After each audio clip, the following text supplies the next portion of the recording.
Okay, thank you very much for joining. What you're looking at, obviously, is the Great Pyramid at Giza, one of three, but actually one of 8 original pyramids.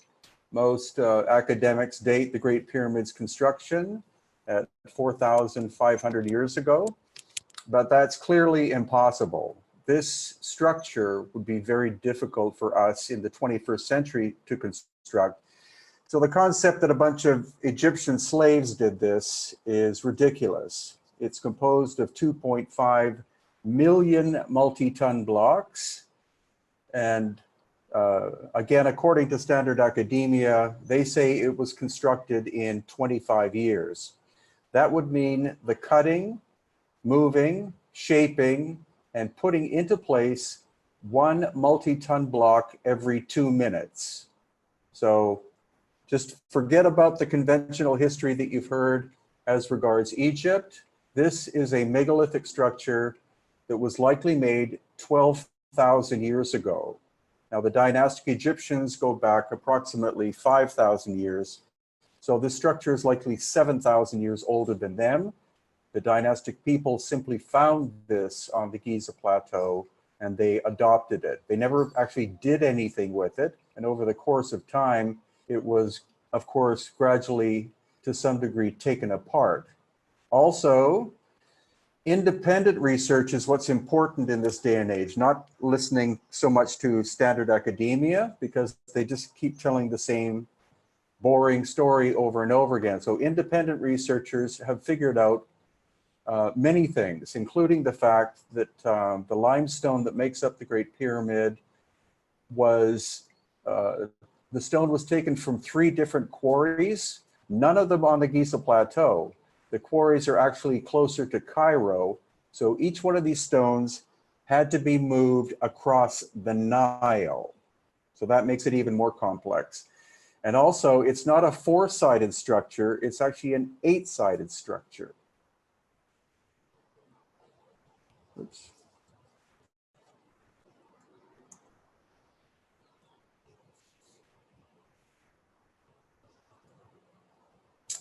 So most of the casing stone is gone from the Great Pyramid. It was pillaged over the course of time, but we see the inner stones here, and look at the amount of weathering of the stone.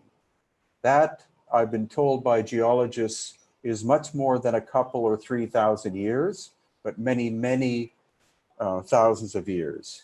And again, we believe the dating of this structure to be 12,000 years old. What civilization? Some people call them the ancient Cometians because the original name for Egypt is Kemet, which means the Black Land. Was it aliens? I don't know, maybe. Was it Atlanteans? Possibly.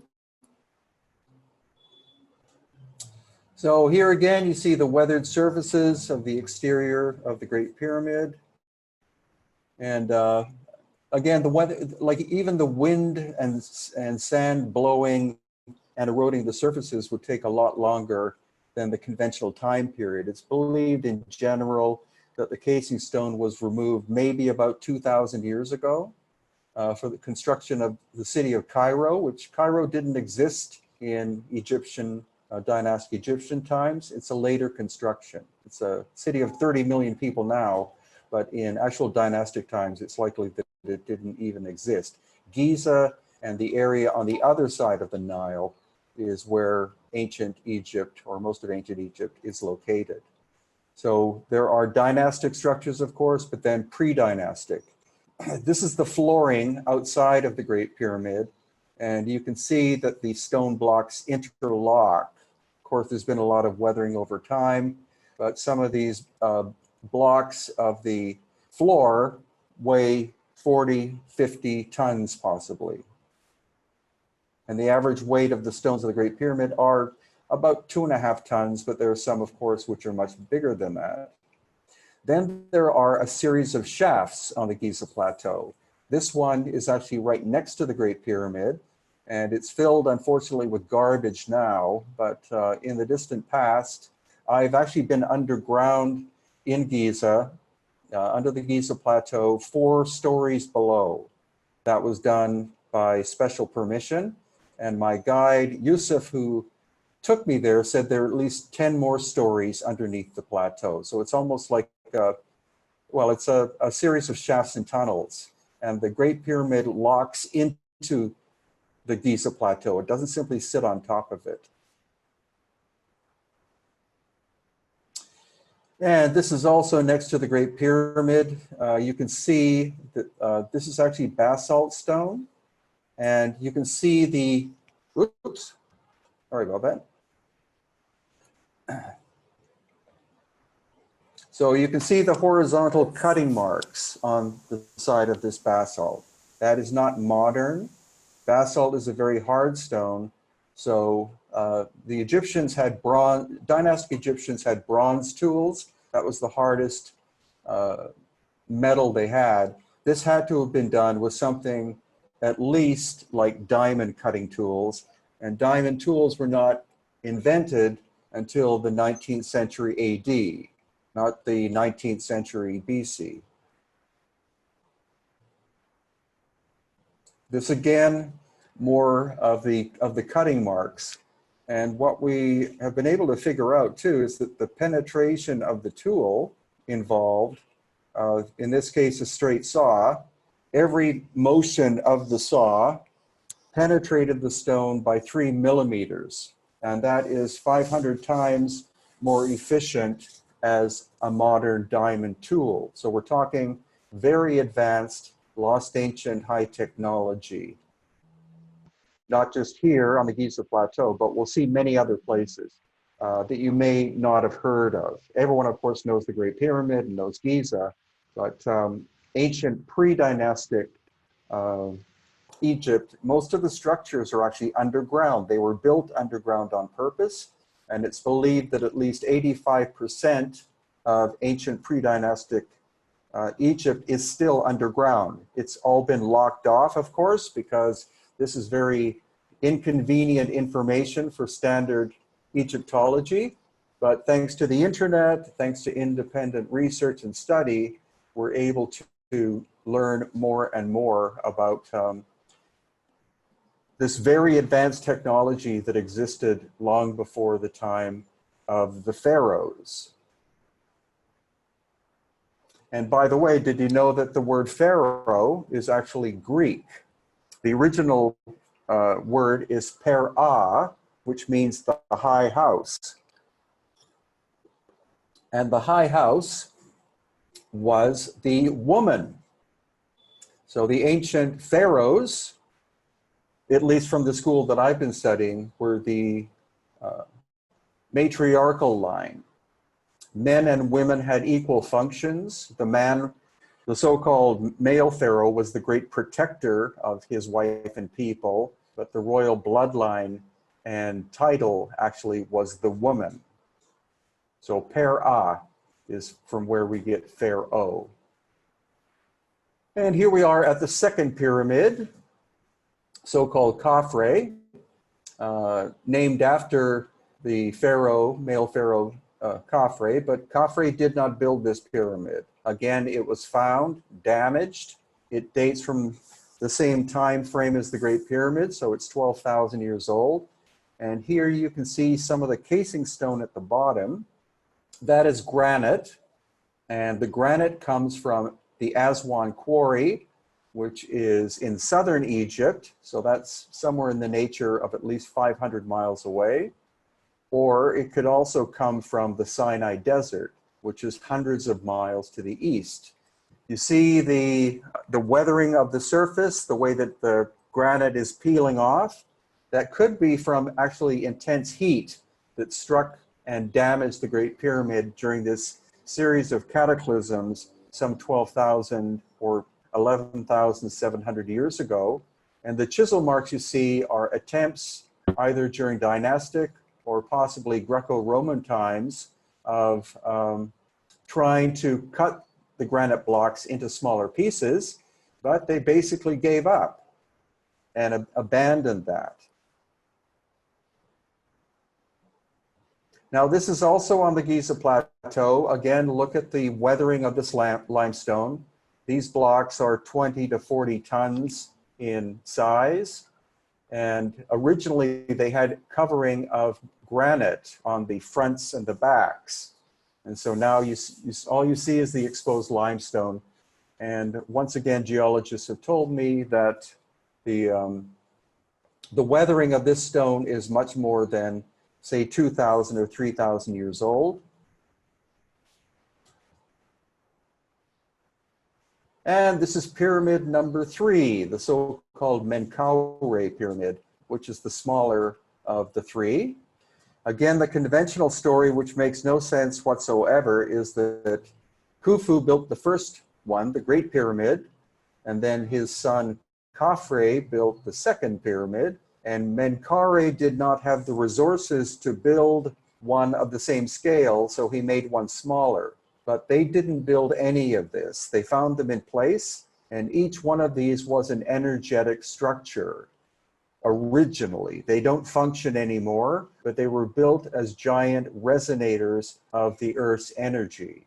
And so they're different shapes and sizes based upon the specific function that they had. And it was like a giant array of, as I said, 7 or 8 great pyramids. You've probably heard of the Bent Pyramid, and you've likely also heard of the Red Pyramid, and there are also other ones. There's a site called Abu Rawash, another one called Abu Sir, and another one called Abu Ghurab, all in the area of the Giza Plateau, because the Giza Plateau goes on for something like 60 to 100 miles. It's much more than just where the so-called Great Pyramids are. So once again, and you see these curious protrusions. Again, this is red granite that was brought all the way from Aswan. And no one really knows what the function of the knobs are. Some say it was to place the stones into position by hooking ropes underneath. That's kind of silly. It probably had to do with the tuning of the structures. Once they were built, in order to resonate properly, it's quite likely that they had to be fine-tuned, and it is possible that the knobs were for that purpose. Then we have these 2 large boxes, which are outside of the Great Museum in Cairo, which is actually being decommissioned because they built the largest museum in the world on the Giza Plateau, which is a logical place to have it. So it's a massive structure that will be finished in 2020. And again, the largest museum in the world. So on the right-hand side, what you have is a sarcophagus. That is for a dead Egyptian person of nobility. You see all of the hieroglyphics on the outside describing the life and times of that person. But notice how rough the construction technique is, very, very crude. And that reflects the fact that the dynastic Egyptians had very crude tools. They had saws, yes, but saws made out of bronze. Bronze is not hard enough to be able to cut granite. And even if you add silica sand as a lubricant or abrasive, you can't cut quartz crystal or quartz stone with quartz stone sand. They would just nullify each other. Now the one on the left-hand side, they admit is older. It's either from the first dynasty or it's from the so-called archaic period. And what archaic means is pre-dynastic. So you can see it's much larger. The surfaces are almost perfectly flat. The lid and the box itself are from one piece of stone. And if you were to feel the interior, it's as smooth on the inside as glass. And you can see reflected in the bottom part of the lid, you can see that glossy shine. So this was clearly made with very advanced technology, and stonemasons who have been asked say this would be a very difficult thing to make even in the 21st century with diamond cutting technology. We also see no evidence of tool marks whatsoever. So whoever made this made it almost perfect. Unfortunately, because it's so ancient, The exterior is badly damaged, and it doesn't help, of course, that it's sitting outside the museum. And it was probably brought from an ancient site called Saqqara. Now, I don't think this was a tomb.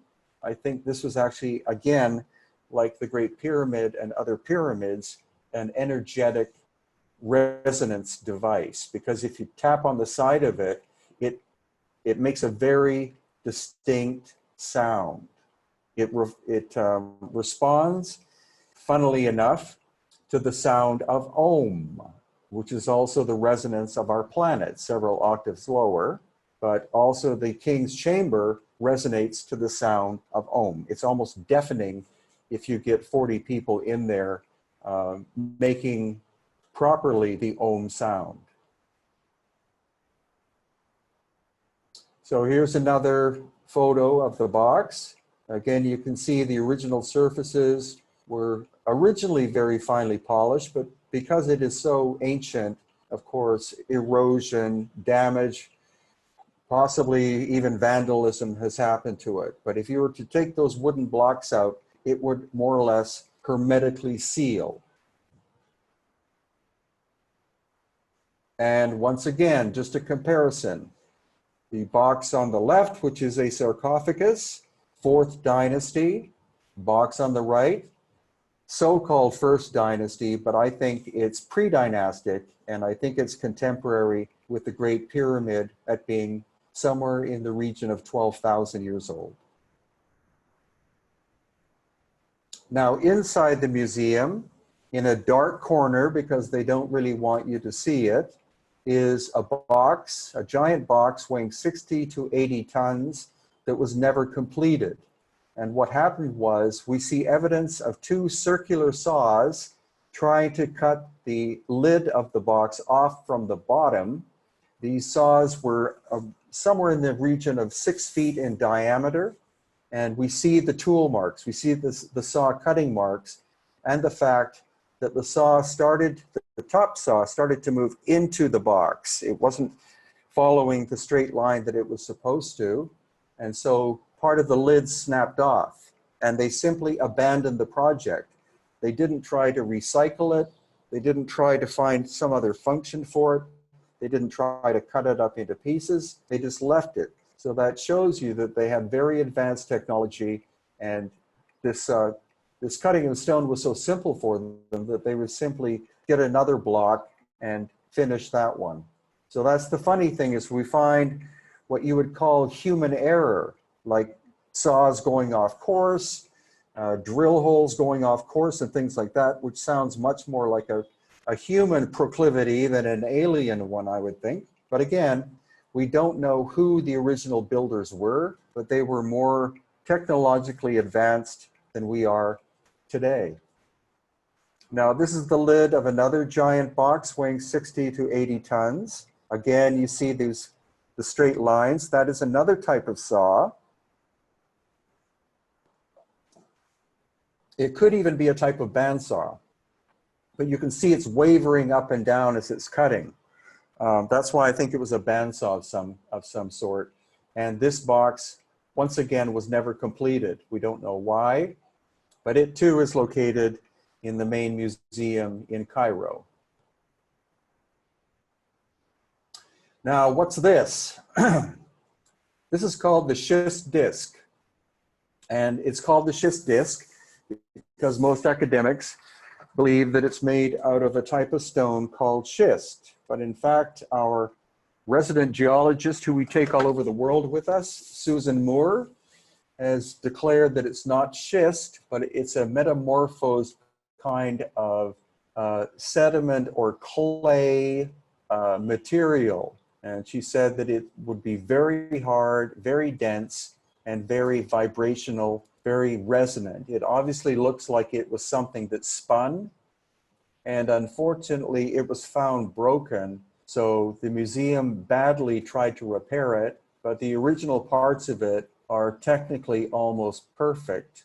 And it's also clear that it appears that it fitted onto a shaft of some kind and then spun locally at very high rate of speed. But what was its function? Again, likely resonance of some kind.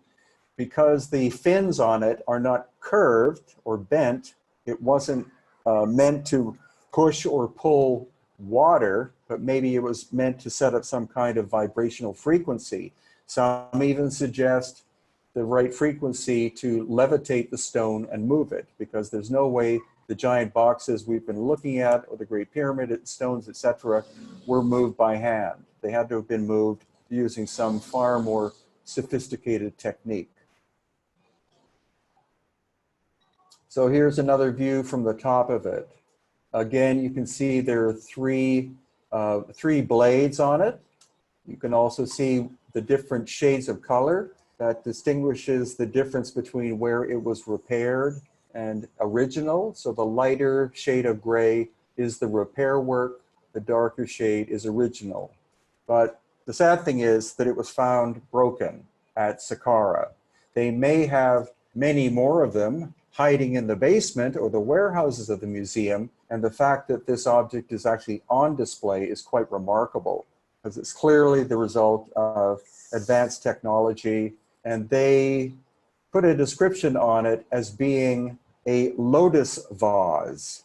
I don't think so. Any engineer would say that's a machine part. Then we see other objects like this one. You see the perfect circle in the middle on the top. So clearly this was to some degree spun on a lathe.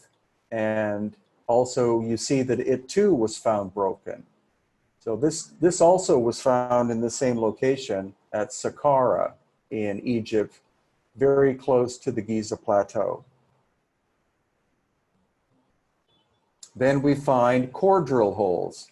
This is in another one of the giant granite boxes, again weighing in the region of 60 tons, much, much bigger than a coffin for a human being. So, of course, it is quite probable that these giant boxes were used during dynastic times for funerals, because they would be very useful. You would put a series of wooden boxes inside, the pharaoh or the pharaoh's whoever, or noble inside the innermost box. But these core drill holes like this, again, this technology was not developed until the late 19th century AD. You can tell by the patina that whenever this drill was operating, it was a very, very long time ago, and the dynastic people did not have this technology. You need something harder than quartz crystal, because there's a lot of quartz crystal in granite, which is 7 out of 10 on the hardness scale. So you would need something harder, again, likely diamond, or maybe even something more exotic than diamond. Another big box, again, probably recycled and used as a tomb. The hieroglyphics were carved on afterwards, probably at the time that the noble person was being put into the box, or just before that. But the box itself is made of quartzite. Again, quartzite is 7 to 7.5 in hardness. So this would require at least diamond level saw and drill technology to make. So it was found by the dynastic people and reused. We see the same thing in other countries, like in Peru. The megalithic structures were not built by the Inca culture. The Inca found those structures, used them, and adopted them. And then here, this is called a pyramidon.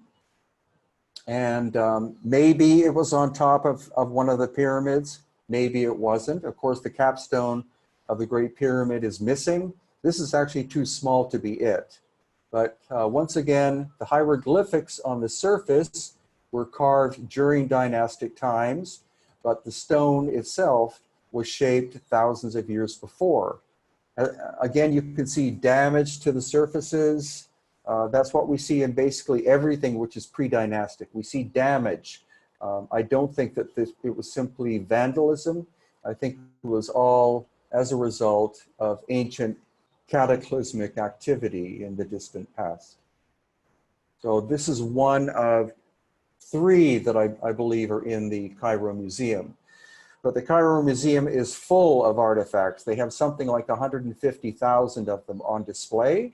So how many million artifacts do they have still hiding in warehouses? Some of them being so bizarre in nature that putting them on display would shatter Egyptology as we know it. And now we're at the Osirion, which is located at Abydos in the middle of Egypt, close to the Nile. Almost all of the megalithic structures are found very close to the Nile. And so it was built on purpose underground. The granite stone in the background, those giant columns and pillars weighing 40 to 60 tons, again, were brought from, likely from Aswan in the very far south, which is hundreds of miles away, or from the Sinai Desert, which is hundreds of miles away. And then in the foreground, you see that very large stone. That is a piece of quartzite once again. And if you look about 1/5 of the way down, you can see a horizontal line. That is the longest saw mark that I have seen so far in Egypt. It's about 12 to 14 feet long. And that's a very large saw would have to be involved. Again, using at a bare minimum diamond level technology. And quartzite is from a quarry near Cairo. So again, that's a distance of at least 400 miles, I believe. And then the wall on the left-hand side, you can see is somewhat polygonal. That's also made of quartzite. And that's the interesting thing about the ancient sites in Egypt. All of the stone that was used during the megalithic pre-dynastic times is very high in quartz crystal. And quartz, of course, is very good in terms of its piezoelectric qualities and vibrational qualities and even acoustic qualities. So the stone was specifically selected. It wasn't simply that they would take it from any quarry. We find the same thing in Peru and other ancient mysterious locations in different parts of the planet. But the main focus for me are Egypt, Lebanon, Jordan, Easter Island, Peru, and Bolivia. By the way, independent research has done radiocarbon testing of organic material at Stonehenge, and that independent testing dates Stonehenge at 12,000 years old. So this 12,000 year thing keeps recurring and recurring and recurring. The standard dating of Stonehenge is 4,500 years, making it contemporary with the Great Pyramid, but no. And also originally, Stonehenge was 2 perfect circles. It was rebuilt during the 20th century based on guesswork.